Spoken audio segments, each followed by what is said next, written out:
চুলি সৰা সমস্যাটো বহুতৰে এইকেইদিন দেখা দিছে আৰু মই দিয়া ভিডিঅ'সমূহ চাই বহুতে ভাল ৰিজাল্ট পোৱা বুলিও কৈছে আৰু মোৰ বহুত বেছি ভাল লাগে। গতিকে পুনৰ আপোনালোকক জনাবলৈ ওলাইছো এটা ৰেমেডি। যদি আপোনালোকৰ চুলি বহুত বেছি সৰিবলৈ লৈছে, কাৰণ এটা ছিজনত চুলি যথেষ্ট সৰা দেখা যায়, কিন্তু আজিকালি কেনেকুৱা হৈছে 12 মাহে মানুহৰ চুলি সৰা সমস্যাই লগ দিয়াৰ দৰে হৈছে, কাৰণ আমাৰ ভেজাল খাদ্য বা ধূলি বালি এইবোৰৰ কাৰণে হয়তো।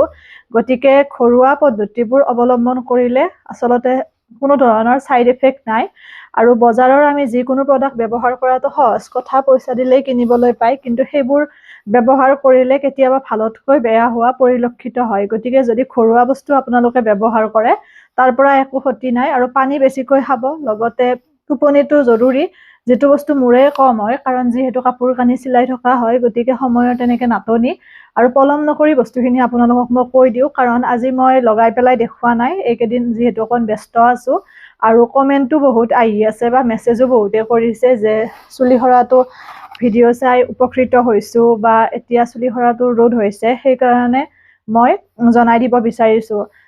কিছুদিন আগতে মই দিছিলো ভিডিঅ' এটা, আপোনালোকে মেথি গুটি কেইটামান ৰাতি তিয়াই থব, যিটো পাঁচফোৰণৰ লগত থাকে হালধীয়া হালধীয়া, সেইটো হৈছে মেথি গুটি। ধৰি লওক এচামুচ মেথি গুটি আপোনালোকে তিয়াই থব আৰু পিঁয়াজ 2টা ল'ব, যদি চুলি বেছি 2টা ল'ব, যদি চুটি চুলি হয় আপোনালোকে 1টা ল'ব। পিঁয়াজটো অত্যন্ত জৰুৰী চুলি সৰা ৰোধৰ বাবে, লগতে চুলি গজাত সহায় কৰে। পিঁয়াজ, লগতে মেথি গুটি আৰু তাৰপিছত আপোনালোকৰ জবা ফুল। জবা ফুলটো বহুত বেছি ভাল, চুলিখিনি স্মুথ কৰাত সহায় কৰে। যদি আমাৰ চুলিখিনি য'ত বান্ধি থাকে তেতিয়া চুলিটো ফণিয়াওতে চুলি চিঙা দেখা যায়। গতিকে এটা কথা লক্ষ্য ৰাখিব লাগে চুলি সৰি থকা সময়ত, যাতে চুলিখিনি মিহি হৈ থাকে, ফণিয়ালে কোনো ধৰণৰ চুলিখিনিত এটা ৰাফ নহয় বা চুলিখিনিয়ে কষ্ট নাপায়। গতিকে জবা ফুল ল'ব, মেথি গুটি ল'ব, লগতে ক'লোৱে আপোনালোকক আমলখি ল'ব কেইটামান আৰু পিঁয়াজ।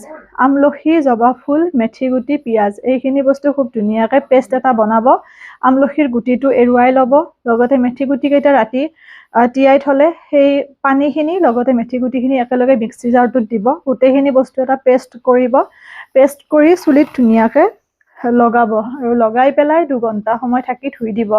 পাৰিলে লগোৱাৰ দিনাখন আপোনালোকে চেম্পু নকৰিব, নেক্সট দিনাখন কৰিব, কাৰণ যিকোনো বস্তু এটা লগালে লগোৱাৰ দিনাখন চেম্পু যদি নকৰে বেছি ভাল ৰিজাল্ট এটা পোৱা যায়। আৰু তাৰ উপৰি চুলিত অইলিং কৰাটো অত্যন্ত জৰুৰী। কোনোবাই ক'লেও যে চুলিত তেল লগাব নালাগে, কিন্তু যেনেকে আমাক খাদ্যৰ প্ৰয়োজন ঠিক তেনেকে আমাৰ চুলিখিনিকো খাদ্যৰ প্ৰয়োজন। গতিকে চুলিত তেলটো লগাব, যি তেল ব্যৱহাৰ কৰে। ধৰক ৰাতি আপোনালোকে তেলটো লগাই থলে, আৰু যদি আপোনালোকৰ জেতুকা লগালে কেতিয়াবা চুলিখিনি কালাৰ হয় বুলি চিন্তা হয়, তেতিয়াহ'লে তেলটো লগাই পেলাই সেই তেলতে আপোনালোকে খুব ধুনীয়াকে জেতুকাটো লগাব। মোৰো চুলি সৰে এটা টাইমত, আৰু এতিয়া দেখিছে এইবোৰ বেবী হেয়াৰ আহিছে, কাৰণ মই পিঁয়াজ, জবা ফুল আৰু আমলখি এইখিনি বস্তু ব্যৱহাৰ কৰিয়ে থাকো। গতিকে ব্যৱহাৰ কৰিব, কেনেকুৱা পালে জনাব। আশা কৰো আপোনালোক উপকৃত হ'ব, কাৰণ আপোনালোক উপকৃত হলেহে মোৰ ভিডিঅ'টিয়ে সাৰ্থকতা লাভ কৰে। জনাব, পুনৰ নতুন ভিডিঅ'টিৰে লগ পাম। সকলো ভালে থাকিব, সুস্থ থাকিব, হাঁহি থাকিব।